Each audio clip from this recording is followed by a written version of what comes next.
So last night I had a crazy dream that Heather had had a near-death experience, and it showed her a vision of hell. A pretty nasty one. And she came back and completely changed her ways, started mending all the bridges that she had maliciously burned, with all the relationships she had maliciously destroyed. The hardest one was the bridge she had burned with me, because I was completely closed-minded with believing anything she said because of everything she had done to me. Unfortunately, the dream showed me that meant that I was in danger myself, because I didn't believe anything she said.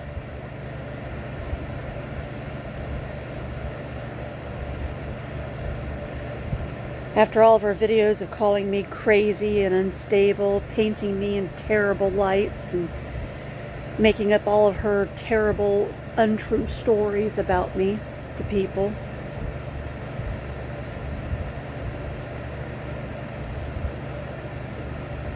I wasn't very open-minded to her about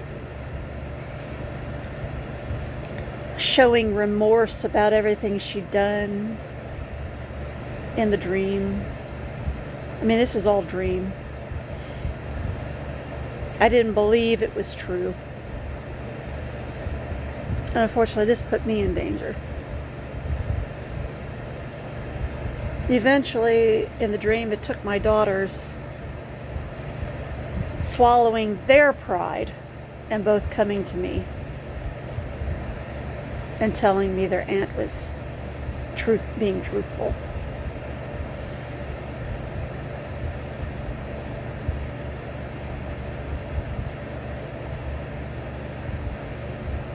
I think that's what it would take, is for my daughters to come to me and tell me their aunt was being truthful.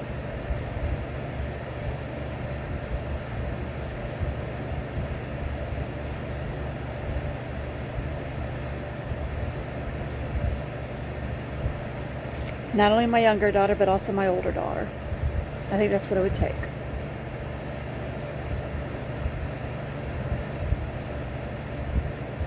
Because of everything Heather has done. But I think for Heather to change her ways, it would take a near-death experience to show her what hell is really like, in order for her to change her ways.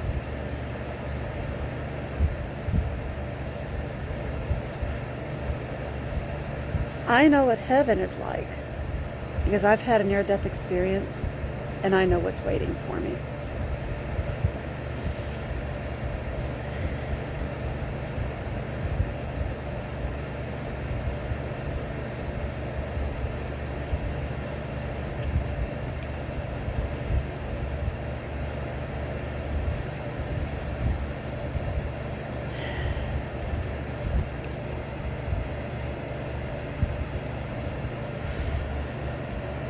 In fact, I've had a couple of near-death experiences.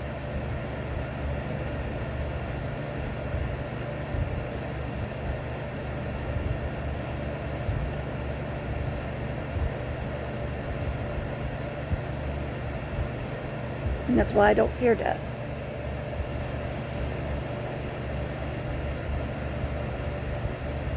Heather, right now, in the state her spirit is in, with everything she does in this life, she should fear death.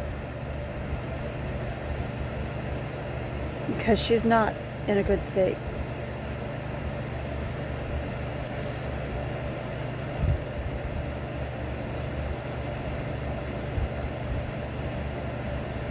Not after everything she's done to everyone.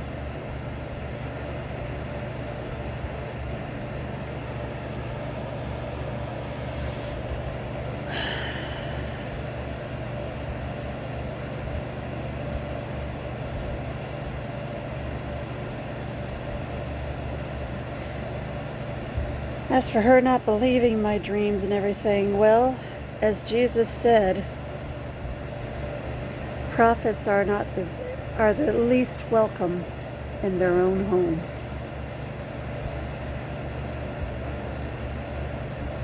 You saw what Nazareth did to Jesus.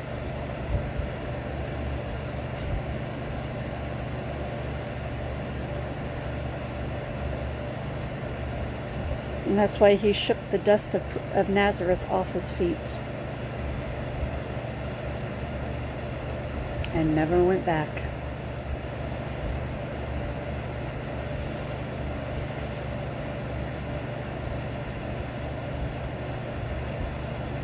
That's why when Heather tried to force me to come home, I gave her the finger.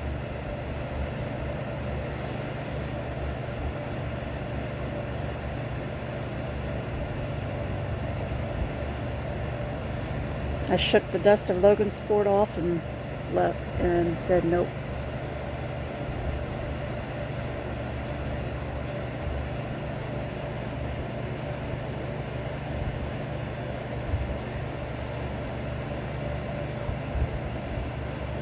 I was never very welcome in Logansport anyway.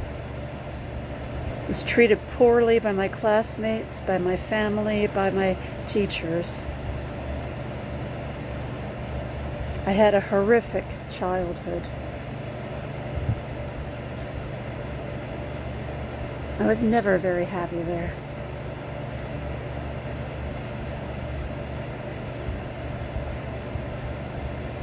There's a lot of things I miss about Logansport.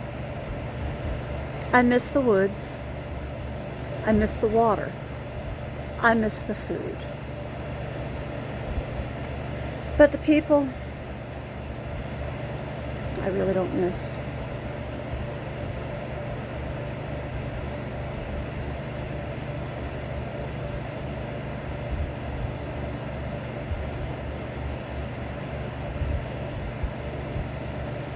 I got away from Logansport people as much as I could. Oh, I miss the parades. Those were fun. I miss the festivals because Marion never has parades or festivals. It's Dullsville here. It really is Dullsville.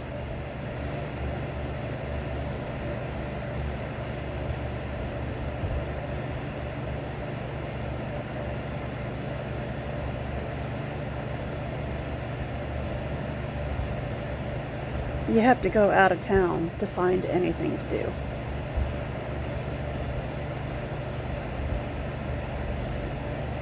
About the only thing we've got is axe throwing.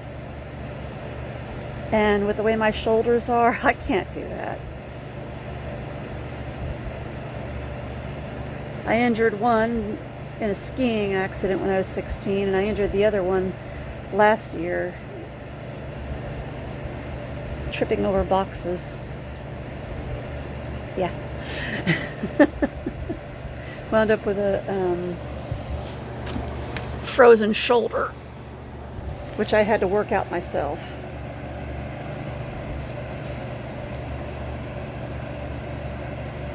Fun times.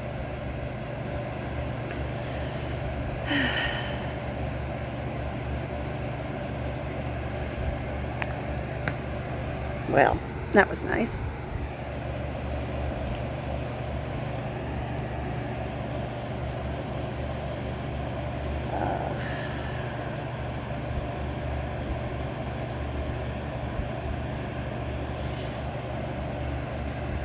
I was basically trying to carry up one too many boxes at a time, and yeah.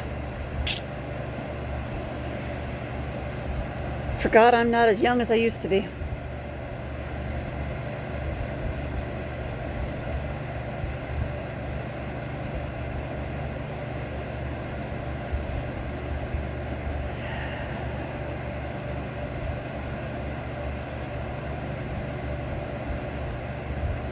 Hey, dunce, you're not that young anymore.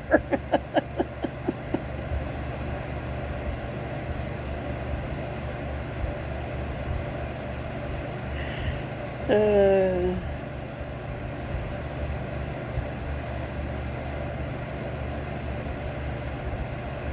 crazy days.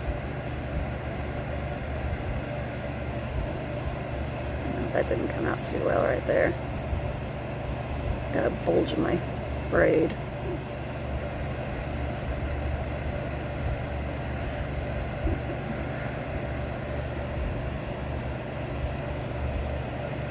But yeah.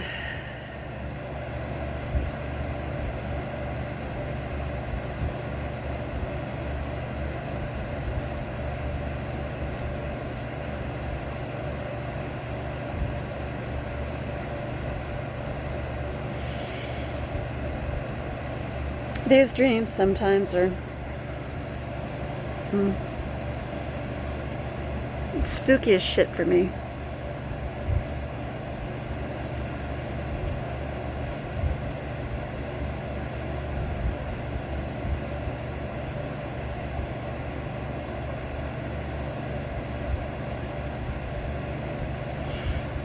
I didn't ask to be born with them, but there they are.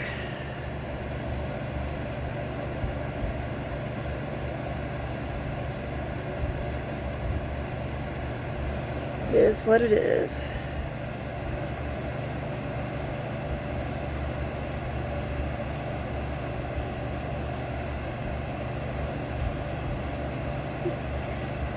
After the COVID hit, I remembered I had the COVID dream 10 years before during the H1N1. Went on forums and found out I was far from the only one who was warned about them. In fact, my neighbor Kathy was warned too. I guess the Lord really wanted us to know about it before it hit. I was like, wow. I remember during H1N1, I'd had a dream of another plague about to hit, and the news was talking about the death counter, and it was going up and up and up into the thousands and then millions, and it was a scary dream. But because I'd had that dream, I wasn't scared of COVID. Never, not once.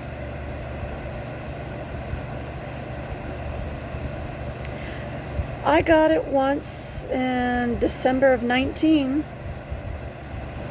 before the government admitted it was here. But because I had had all those health issues in the spring of 19, the double pneumonia, the stroke, the perforated bowel, and I'd been in the hospital for 17 days, I had all the hospital stuff still on board. So I was only sick with the COVID for 3 weeks. I couldn't breathe. I couldn't move. It was miserable. Neither hospital would take me, the VA or the Marion General. They tried telling me it was flu A. Flu A is not going to knock you out for 3 weeks, a couple of days max. But because they kept trying to tell me that, I was like, okay, I'm sick for a couple of days, get out and move around. And your body will break it. Just like normal flu. Well, no, it didn't. And unfortunately, because they lied to me, I unfortunately turned into one of Grant County's super spreaders. Thanks a lot, government. Give me that guilt.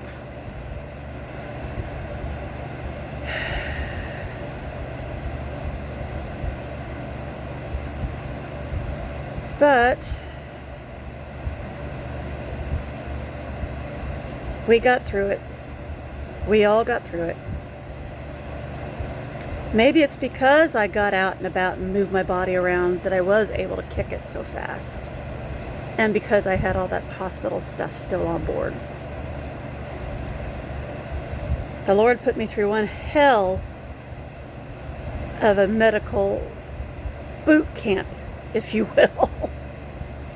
Possibly to prepare me for COVID. And the funny thing is, ever since that, I have never had either COVID or the flu. I've had a couple serious bouts of sinusitis.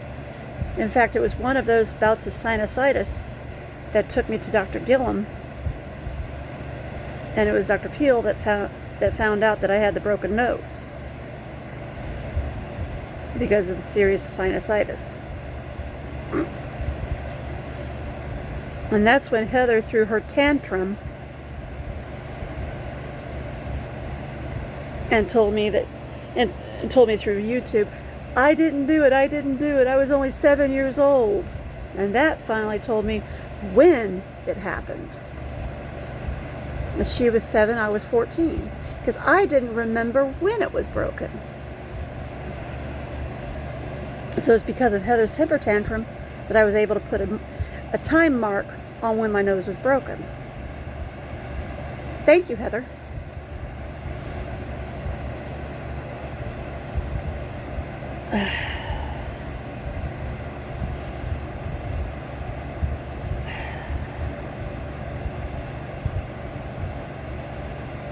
Everything works out.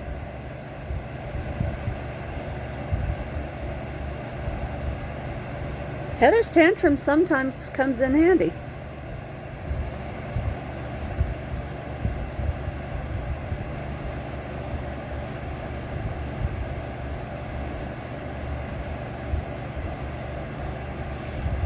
But because of her tantrum, that woke up the memories of how it happened. Of her uppercutting me to my nose because I was holding my book away from her. And then when she said that Dad was sitting on my back because I was trying to get away from him, that woke up the memory that he was sitting on my back spanking me because I wouldn't give up the book to Heather.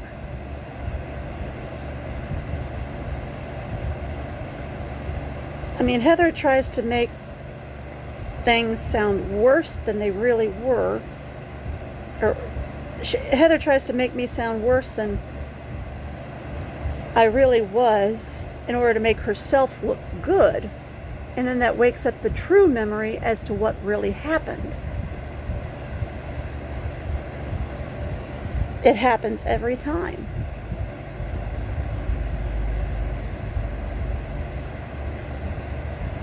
You'd think she'd figure out to close her big mouth. Finally.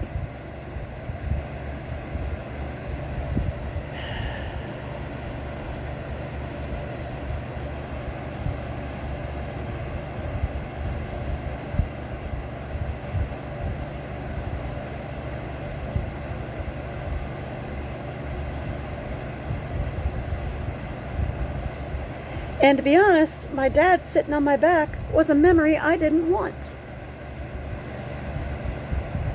Because I loved my father. He was the one who often got me out of the house away from Heather and Mom.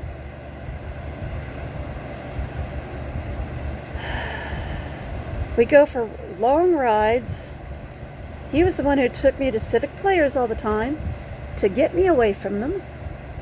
He was the one who took me out learning to drive.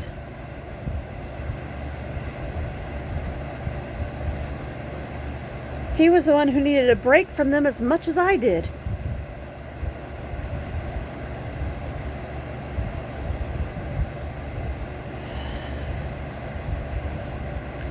That's why he was often out in the garage using his smoker or watching the trains or what have you. Or he was the one out in the kitchen all the time watching TV away from them.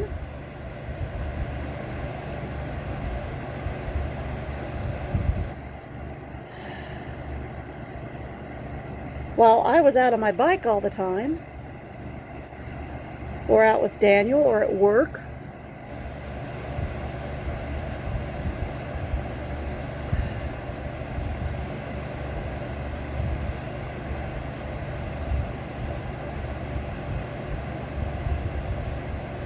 We both sought time away from Heather and Mom as much as we could.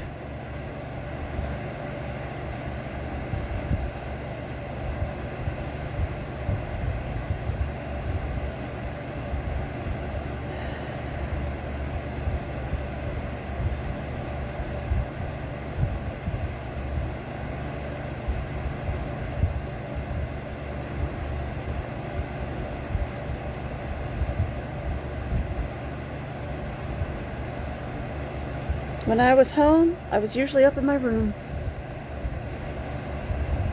with my books and music.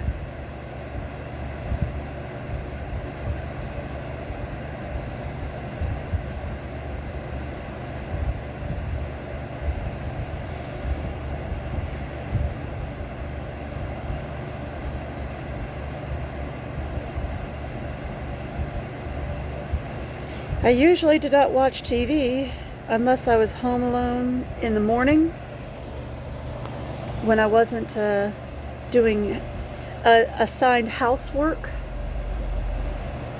which was a lot of housework, or when I was home after school alone, rolling my newspapers, getting ready for work.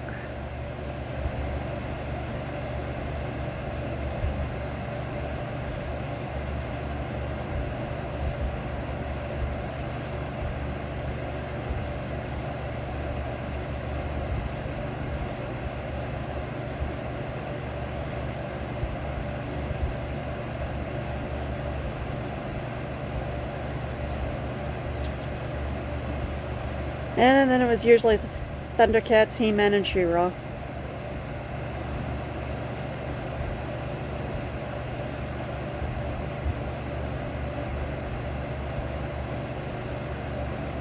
So.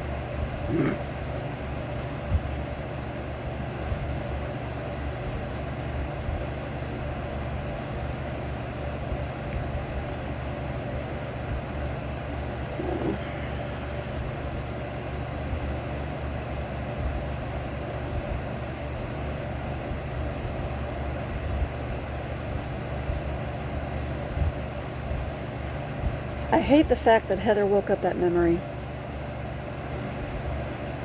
Or that she woke up the memory of Mom leaving me alone in Kokomo at age 16, kicking me out of the car and making me walk home. I had to hitchhike home. All the way home.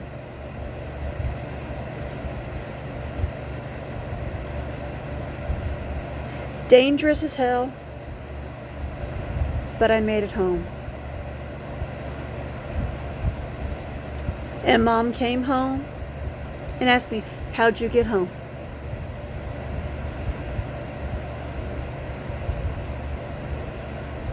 I mean, she came all the way to home to Logansport without me.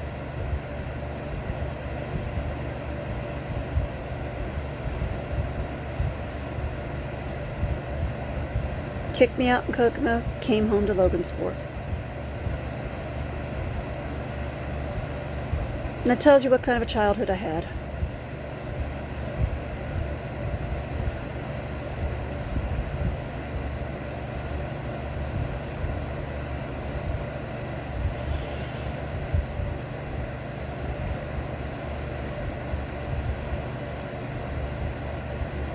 I had to hitchhike home. Play Russian roulette. I didn't know if this guy was going to rape me or not.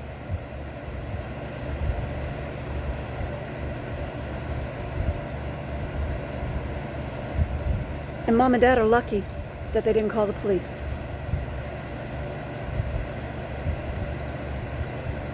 for child abuse.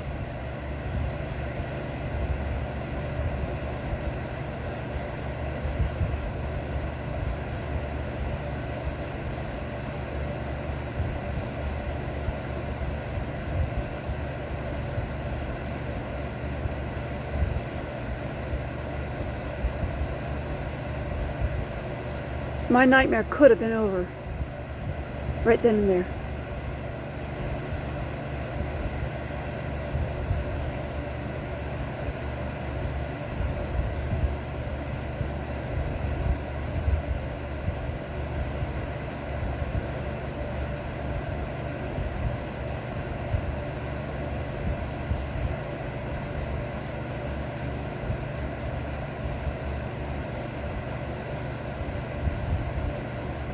But I love my mother, and I said no.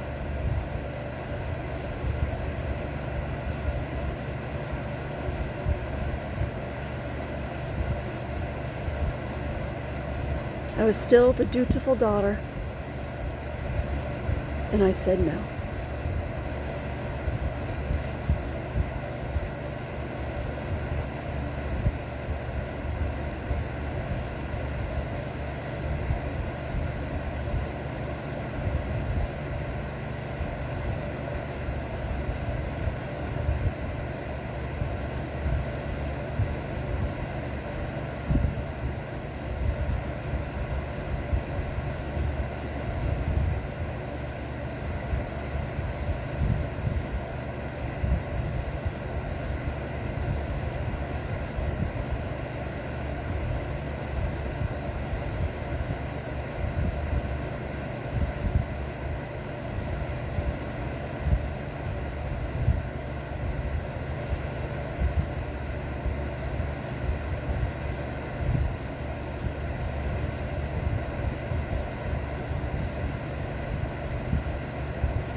How many times did I cover up for my parents?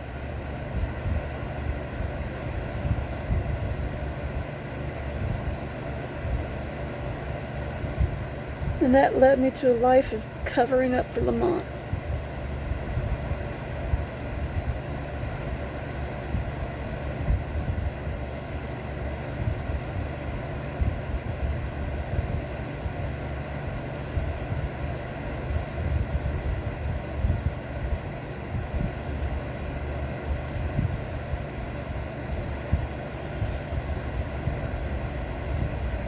That's the problem with growing up with abuse.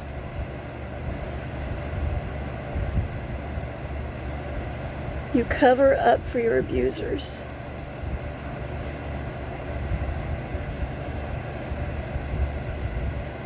I'm here to tell you, you don't have to live that way.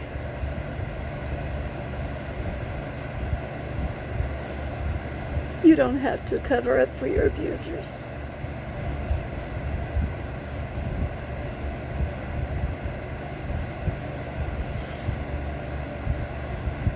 I did it for over 30 years.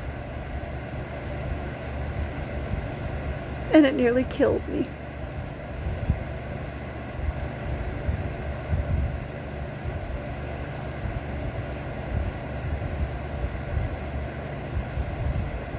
Don't live that way.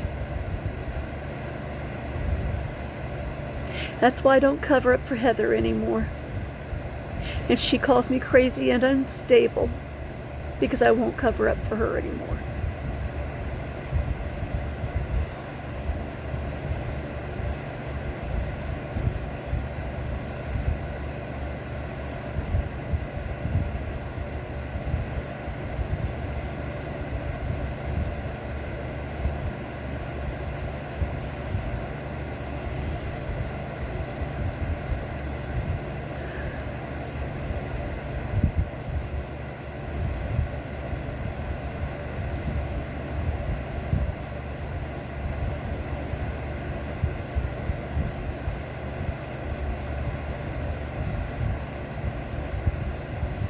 It's the problem with abusers that they groom you from a very early age. Be quiet, don't say anything.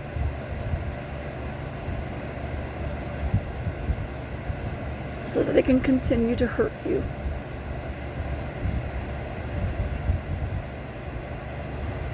And as you get older, the abuse gets worse and worse. Until you get things like the machete scar, the broken nose, cracked vertebrae.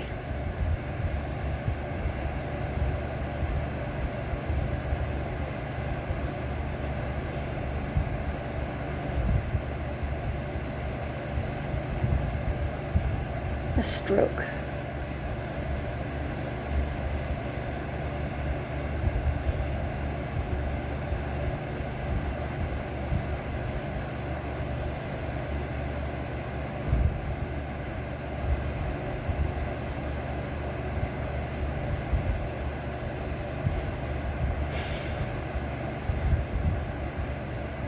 I'm here to say no more.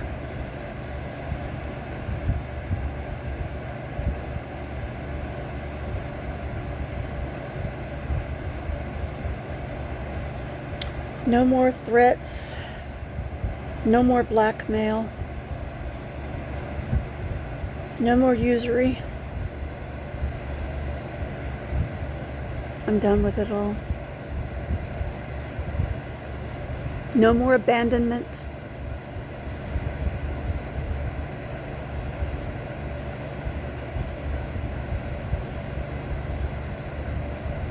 No more gaslighting.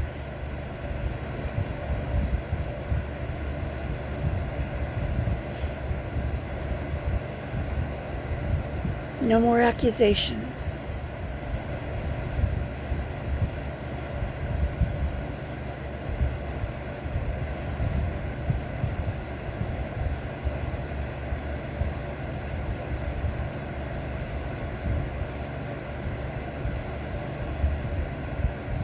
This is one family whipping girl who is stronger for being away from her family.